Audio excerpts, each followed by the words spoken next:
I'd like to tell you about the strangest secret in the world. Not long ago, Albert Schweitzer, the great doctor and Nobel Prize winner, was being interviewed in London, and a reporter asked him, "Doctor, what's wrong with men today?" The great doctor was silent a moment, and then he said, "Men simply don't think." And it's about this that I want to talk with you. We live today in a golden age. This is an era that man has looked forward, dreamed of, and worked toward for thousands of years. But since it's here, we pretty well take it for granted. We in America are particularly fortunate to live in the richest land that ever existed on the face of the earth, a land of abundant opportunity for everyone. But do you know what happens? Let's take 100 men who start even at the age of 25. Do you have any idea what will happen to those men by the time they're 65? These 100 men who all start even at the age of 25 believe they're going to be successful. If you asked any one of these men if he wanted to be a success, he'd tell you that he did. And you'd notice that he was eager toward life, that there was a certain sparkle to his eye, an erectness to his carriage, and life seemed like a pretty interesting adventure to him. But by the time they're 65, 1 will be rich, 4 will be financially independent, 5 will still be working, 54 will be broke. Now think a moment. Out of the 100, only 5 make the grade. Why do so many fail? What has happened to the sparkle that was there when they were 25? What's become of the dreams, the hopes, the plans? And why is there such a large disparity between what these men intended to do and what they actually accomplished? When we say about 5% achieve success, we have to define success. And here's the definition. Success is the progressive realization of a worthy ideal. If a man is working toward a predetermined goal and knows where he's going, that man is a success. If he's not doing that, he's a failure. Success is the progressive realization of a worthy ideal. Rollo May, the distinguished psychiatrist, wrote a wonderful book called Man's Search for Himself. And in this book he says, the opposite of courage in our society is not cowardice, it is conformity. And there you have the trouble today. It's conformity. People acting like everyone else, without knowing why, without knowing where they're going. Now think of it. In America right now, there are over 14 million people 65 years of age and over, and about 13 million of these 14 million are broke. They're dependent on someone else for life's necessities. Now, we learn to read by the time we're 7. We learn to make a living by the time we're 25. Usually, by that time, we're not only making a living, we're supporting a family. And yet, by the time we're 65, we haven't learned how to become financially independent in the richest land that has ever been known. Why? We conform. And the trouble is that we're acting like the wrong percentage group, the 95% who don't succeed. Now, why do these people conform? Well, they don't know, really. These people believe that their lives are shaped by circumstances, by things that happen to them, by exterior forces. They're outer-directed people. A survey was made one time that covered a lot of men, working men, and these men were asked this question. Why do you work? Why do you get up in the morning? 19 out of 20 had no idea. If you ask them, they'll say, everyone goes to work in the morning. And that's the reason they do it, because everyone else is doing it. Now let's get back to our definition of success. Who succeeds? The only man who succeeds is the man who is progressively realizing a worthy ideal. He's the man who says, I'm going to become this, and then begins to work toward that goal. I'll tell you who the successful people are. A success is the school teacher who's teaching school because that's what she wanted to do. The success is the woman who's a wife and mother because she wanted to become a wife and mother and is doing a good job of it. The success is the man who runs the corner gas station because that's what he wanted to do. The success is the successful salesman who wants to become a top-notch salesman and grow and build with his organization. A success is anyone who is doing deliberately a predetermined job because that's what he decided to do deliberately. But only 1 out of 20 does that. That's why today there isn't really any competition, unless we make it for ourselves. Instead of competing, all we have to do is create. Now, for 20 years, I looked for the key which would determine what would happen to a human being. Was there a key I wanted to know which would make the future a promise that we could foretell to a large extent? Was there a key that would guarantee a person's becoming successful if he only knew about it and knew how to use it? Well, there is such a key, and I've found it. Have you ever wondered why so many men work so hard and honestly without ever achieving anything in particular, and others don't seem to work hard and yet seem to get everything?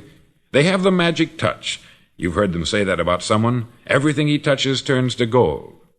And have you ever noticed that a man who becomes successful tends to continue to become successful, and on the other hand, have you noticed how a man who is a failure tends to continue to fail? It's because of goals. Some of us have them, some don't. People with goals succeed because they know where they're going. Now think of a ship leaving a harbor, and think of it with the complete voyage mapped out and planned. The captain and crew know exactly where it's going and how long it will take. It has a definite goal. 9,999 times out of 10,000 it will get to where it started out to get. Now let's take another ship, just like the first, only let's not put a crew on it, or a captain at the helm. Let's give it no aiming point, no goal, no destination. We just start the engines and let it go. I think you'll agree with me that if it gets out of the harbor at all, it will either sink or wind up on some deserted beach a derelict. It can't go any place because it has no destination and no guidance. It's the same with a human being. Take the salesman, for example. There is no other person in the world today with the future of a good salesman. Selling is the world's highest paid profession, if we're good at it, and if we know where we're going. Every company needs top-notch salesmen, and they reward those men. The sky is the limit for them. But how many can you find? Someone once said, the human race is fixed, not to prevent the strong from winning, but to prevent the weak from losing. The American economy today can be likened to a convoy in time of war. The entire economy is slowed down to protect its weakest link, just as the convoy had to go at the speed that would permit its slowest vessel to remain in formation. That's why it's so easy to make a living today. It takes no particular brains or talent to make a living and support a family today. So we have a plateau of so-called security, if that's what a person's looking for. But we do have to decide how high above this plateau we want to aim for. Now let's get back to the strangest secret in the world, the story that I wanted to tell you today. Why do men with goals succeed in life, and men without them fail? Well, let me tell you something which, if you really understand it, will alter your life immediately. If you understand completely what I'm going to tell you from this moment on, your life will never be the same again. You'll suddenly find that good luck just seems to be attracted to you. The things you want just seem to fall in line. And from now on, you won't have the problems, the worries, the gnawing lump of anxiety that perhaps you've experienced before. Doubt, fear, well, they'll be things of the past. Here's the key to success, and the key to failure. We become what we think about.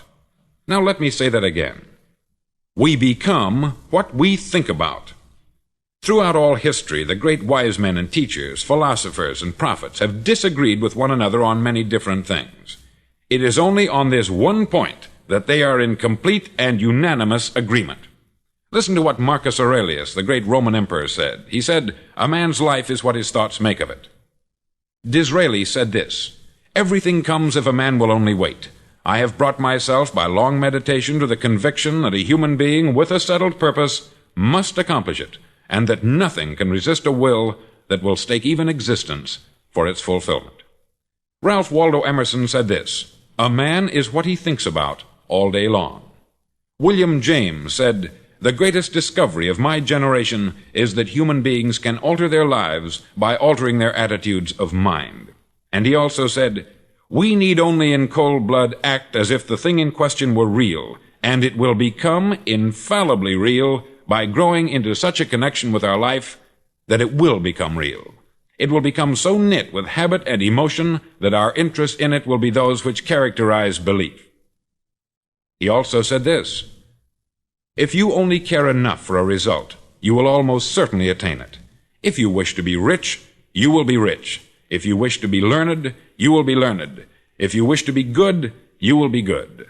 Only you must then really wish these things, and wish them exclusively, and not wish at the same time 100 other incompatible things just as strongly."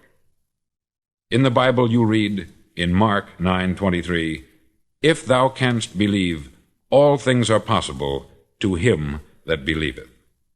Dr. Norman Vincent Peale said this, "This is one of the greatest laws in the universe. Fervently do I wish I had discovered it as a very young man. It dawned upon me much later in life, and I've found it to be one of the greatest, if not my greatest discovery, outside of my relationship to God.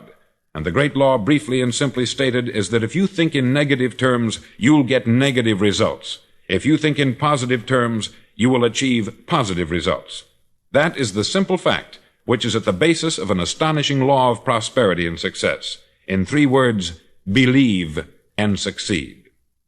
William Shakespeare put it this way: "Our doubts are traitors, and make us lose the good we oft might win, by fearing to attempt." George Bernard Shaw said, "People are always blaming their circumstances for what they are. I don't believe in circumstances. The people who get on in this world are the people who get up and look for the circumstances they want, and if they can't find them, make them." Well, it's pretty apparent, isn't it? And every person who discovered this for a while believed that he was the first one to work it out. We become what we think about. Now, it stands to reason that a person who's thinking about a concrete and worthwhile goal is going to reach it, because that's what he's thinking about. And we become what we think about. Conversely, the man who has no goal, who doesn't know where he's going, and whose thoughts must therefore be thoughts of confusion and anxiety and fear and worry, becomes what he thinks about. His life becomes one of frustration, fear, anxiety, and worry. And if he thinks about nothing, he becomes nothing. Now, how does it work? Why do we become what we think about? Well, I'll tell you how it works as far as we know. Now, to do this, I want to tell you about a situation that parallels the human mind. Suppose a farmer has some land, and it's good, fertile land. Now, the land gives the farmer a choice. He may plant in that land whatever he chooses. The land doesn't care. It's up to the farmer to make the decision. Now, remember, we're comparing the human mind with the land, because the mind, like the land, doesn't care what you plant in it. It will return what you plant, but it doesn't care what you plant. Now, let's say that the farmer has 2 seeds in his hand. One is a seed of corn, the other is nightshade, a deadly poison. He digs 2 little holes in the earth, and he plants both seeds, one corn, the other nightshade. He covers up the holes, waters, and takes care of the land, and what will happen? Invariably, the land will return what is planted. As it's written in the Bible, "As ye sow, so shall ye reap." Remember, the land doesn't care. It will return poison in just as wonderful abundance as it will corn. So up come the 2 plants, one corn, one poison. Now, the human mind is far more fertile, far more incredible and mysterious than the land, but it works the same way. It doesn't care what we plant. Success, failure. A concrete, worthwhile goal, or confusion, misunderstanding, fear, anxiety, and so on. But what we plant, it will return to us. You see, the human mind is the last great unexplored continent on the earth. It contains riches beyond our wildest dreams. It will return anything we want to plant. Now, you might say, well, if that's true, why don't people use their minds more? Well, I think they've figured out an answer to that, too. Our mind comes as standard equipment at birth. It's free, and things that are given to us for nothing we place little value on. Things that we pay money for, we value. The paradox is that exactly the reverse is true. Everything that's really worthwhile in life came to us free. Our mind, our soul, our body, our hopes, our dreams, our ambitions, our intelligence, our love of family and children and friends. All these priceless possessions are free, but the things that cost us money are actually very cheap and can be replaced at any time. A good man can be completely wiped out and make another fortune. He can do that several times. Even if our home burns down, we can rebuild it, but the things we got for nothing, we can never replace. The human mind isn't used merely because we take it for granted. Familiarity breeds contempt. It can do any kind of job we assign to it, but generally speaking, we use it for little jobs instead of big important ones. Universities have proved that most of us are operating on about 10% of our abilities. Decide now, what is it you want? Plant your goal in your mind. It's the most important decision you'll ever make in your entire life. Do you want to be an outstanding salesman, a better worker at your particular job? Do you want to go places in your company, in your community? All you've got to do is plant that seed in your mind. Care for it. Work steadily toward your goal, and it will become a reality. It not only will, there's no way that it cannot. You see, that is a law, like the laws of Sir Isaac Newton, the laws of gravity. If you get on top of a building and jump off, you'll always go down. You'll never go up. And it's the same with all the other laws of nature. They always work. They're inflexible. Think about your goal in a relaxed, positive way. Picture yourself in your mind's eye as having already achieved this goal. See yourself doing the things you will be doing when you've reached your goal. Ours has been called the phenobarbital age, the age of ulcers and nervous breakdowns. At a time when medical research has raised us to a new plateau of good health and longevity, far too many of us worry ourselves into an early grave trying to cope with things in our own little personal ways, without learning a few great laws that will take care of everything for us. These things we bring on ourselves through our habitual way of thinking. Every one of us is the sum total of his own thoughts. He is where he is because that is exactly where he really wants to be, whether he'll admit that or not. Each of us must live off the fruit of his thoughts in the future, because what you think today and tomorrow, next month and next year, will mold your life and determine your future. You're guided by your mind. I remember one time I was driving through Arizona and I saw one of those giant earth-moving machines roaring along the road at about 35 miles an hour with what looked like 20 tons of dirt in it, a tremendous, incredible machine, and there was a little man perched way up on top with the wheel in his hands guiding it. And as I drove along, I was struck by the similarity of that machine to the human mind. Just suppose you're sitting at the controls of such a vast source of energy. Are you going to sit back and fold your arms and let it run itself into a ditch? Or are you going to keep both hands firmly on the wheel and control and direct this power to a specific, worthwhile purpose? It's up to you. You're in the driver's seat. You see, the very law that gives us success is a two-edged sword. We must control our thinking.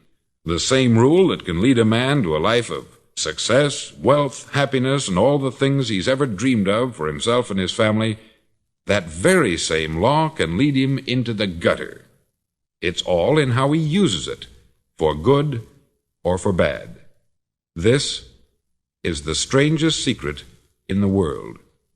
Now, why do I say it's strange, and why do I call it a secret? Actually, it isn't a secret at all. It was first promulgated by some of the earliest wise men, and it appears again and again throughout the Bible.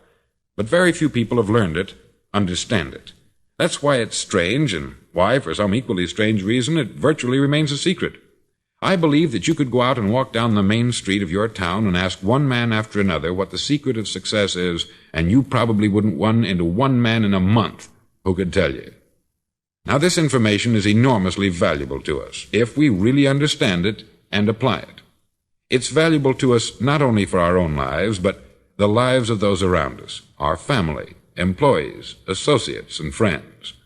Life should be an exciting adventure. It should never be a bore. A man should live fully, be alive. He should be glad to get out of bed in the morning. He should be doing a job he likes to do because he does it well. One time I heard Grove Patterson make a speech, the editor-in-chief of the Toledo Daily Blade, and as he concluded his speech, he said something that I've never forgotten. He said something like this: "My years in the newspaper business have convinced me of several things, among them that people are basically good, and that we came from someplace, and we're going someplace. So we should make our time here an exciting adventure. The architect of the universe didn't build a stairway leading nowhere." And the greatest teacher of all, the carpenter from the plains of Galilee, gave us the secret time and time again. As ye believe, so shall it be done unto you. I've explained the strangest secret in the world and how it works. Now I want to explain how you can prove to yourself the enormous returns possible in your own life by putting this secret to a practical test. I want you to make a test that will last 30 days. Now, it isn't going to be easy. If you'll give it a good try, it will completely change your life for the better.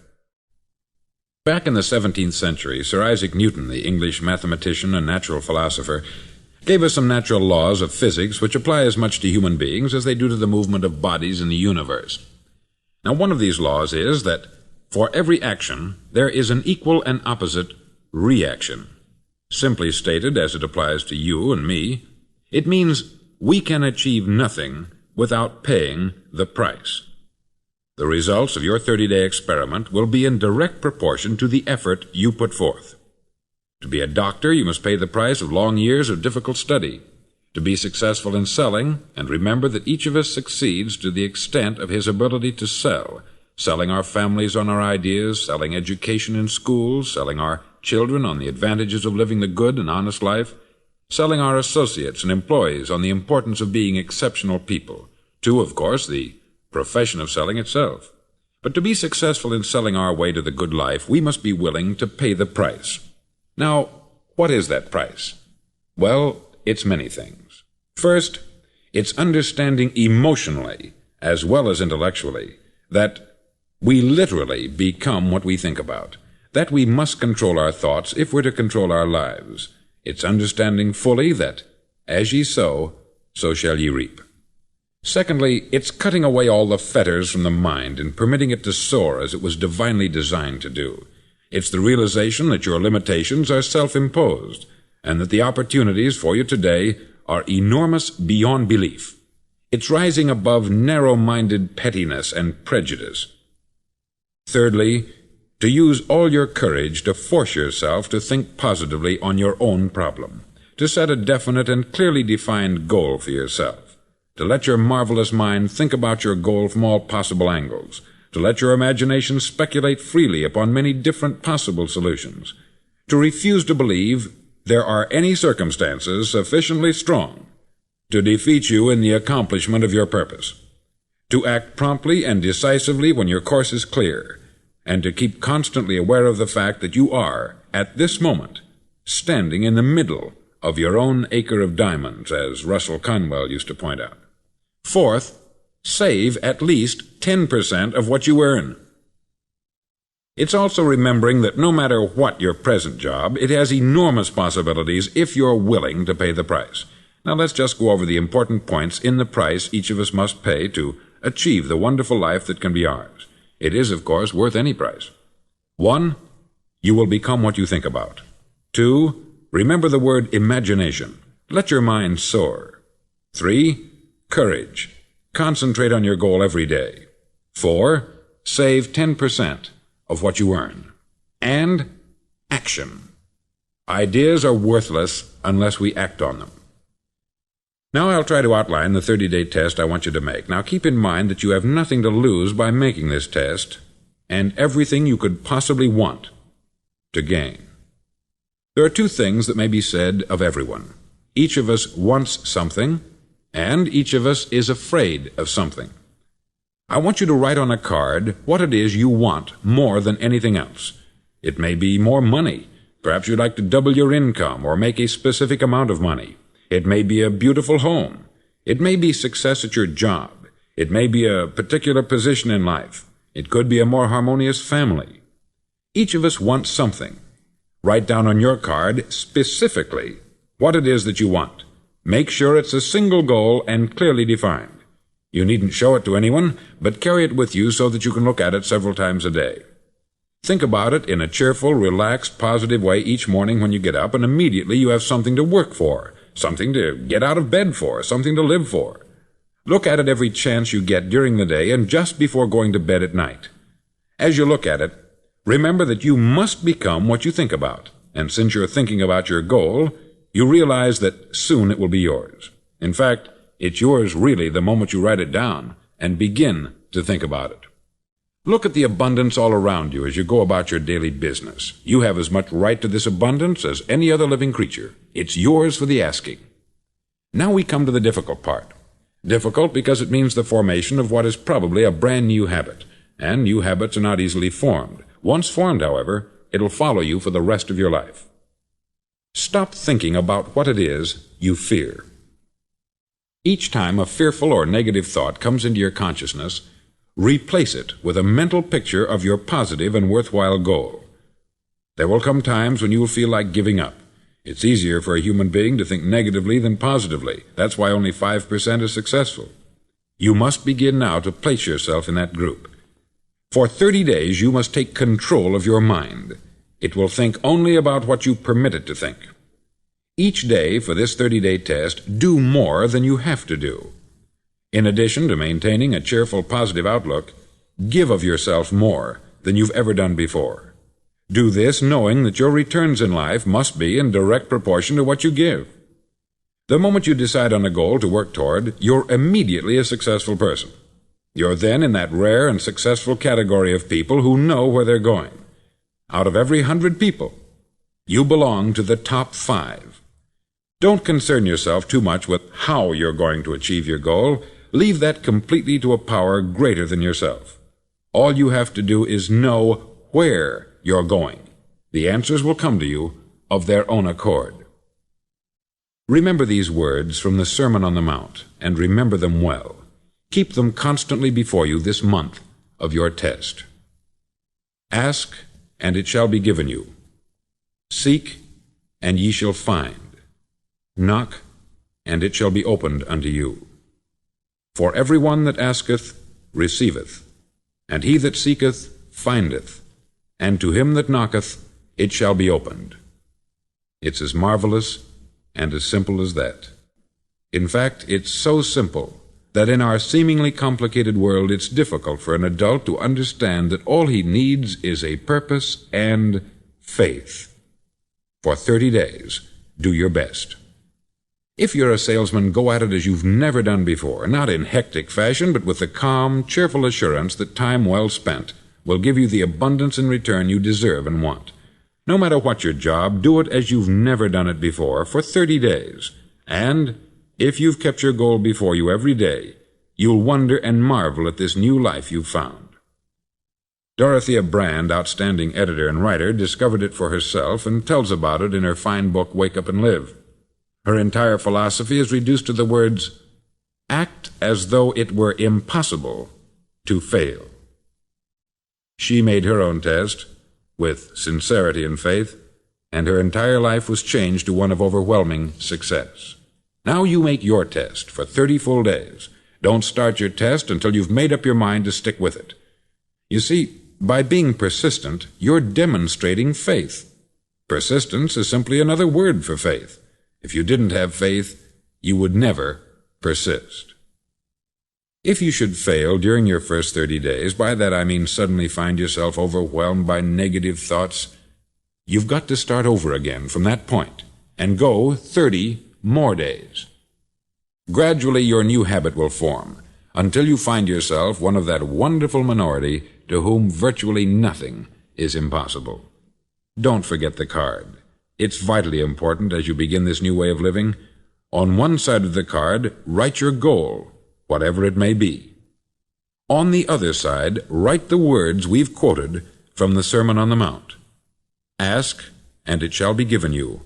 Seek, and ye shall find. Knock, and it shall be opened unto you.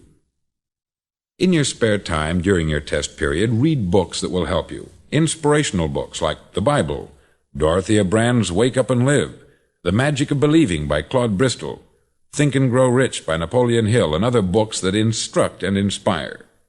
Nothing great was ever accomplished without inspiration. See that during these crucial first 30 days, your own inspiration is kept at a peak. Above all, don't worry. Worry brings fear, and fear is crippling. The only thing that can cause you to worry during your test is trying to do it all yourself. Know that all you have to do is hold your goal before you. Everything else will take care of itself. Remember also to keep calm and cheerful. Don't let petty things annoy you and get you off course. Now, since making this test is difficult, some may say, well, why should I bother? Well, look at the alternative. No one wants to be a failure. No one really wants to be a mediocre individual. No one wants a life constantly filled with worry, fear, and frustration. Therefore, remember that you must reap that which you sow. If you sow negative thoughts, your life will be filled with negative things. If you sow positive thoughts, your life will be cheerful, successful, and positive. Now, gradually, you will have a tendency to forget what you've heard on this record. Play it often. Keep reminding yourself of what you must do to form this new habit. Gather your whole family about and listen to what's been said here at regular intervals. You know, most men will tell you that they want to make money without understanding the law. The only people who make money work in the mint. The rest of us must earn money. This is what causes those who keep looking for something for nothing or a free ride to fail in life. The only way to earn money is by providing people with services or products which are needed and useful. We exchange our product or service for the other man's money. Therefore, the law is that our financial return will be in direct proportion to our service. Success is not the result of making money. Making money is the result of success, and success is in direct proportion to our service. Most people have this law backwards. They believe that you're successful if you earn a lot of money. The truth is that you can only earn money after you're successful. It's like the story of the man who sat in front of the stove and said to it, "Give me heat, and then I'll add the wood." How many men and women do you know, or do you suppose there are today, who take the same attitude toward life? There are millions. We've got to put the fuel in before we can expect heat. Likewise, we've got to be of service first before we can expect money. Don't concern yourself with the money. Be of service. Build, work, dream, create. Do this, and you'll find there's no limit to the prosperity and abundance that will come to you. Prosperity is founded upon a law of mutual exchange. Any person who contributes to prosperity must prosper in turn himself. Sometimes the return will not come from those you serve, but it must come to you from someplace, for that is the law. For every action, there is an equal and opposite reaction. As you go daily through your 30-day test period, remember that your success will always be measured by the quality and quantity of service you render, and money is a yardstick for measuring this service. No man can get rich himself unless he enriches others. There are no exceptions to a law. You can drive down any street in America and from your car estimate the service that's being rendered by the people living on that street. Had you ever thought of this yardstick before? It's interesting. Some, like ministers and priests and other devoted people, measure their returns in the realm of the spiritual, but again, their returns are equal to their service. Once this law is fully understood, any thinking person can tell his own fortune. If he wants more, he must be of more service to those from whom he receives his return. If he wants less, he has only to reduce this service. This is the price you must pay for what you want. If you believe you can enrich yourself by deluding others, you can only end by deluding yourself. It may take some time, but just as surely as you breathe, you'll get back what you put out. Don't ever make the mistake of thinking you can avert this. It's impossible. The prisons and the streets where the lonely walk are filled with people who tried to make new laws just for themselves. We may avoid the laws of man, but there are greater laws that cannot be broken.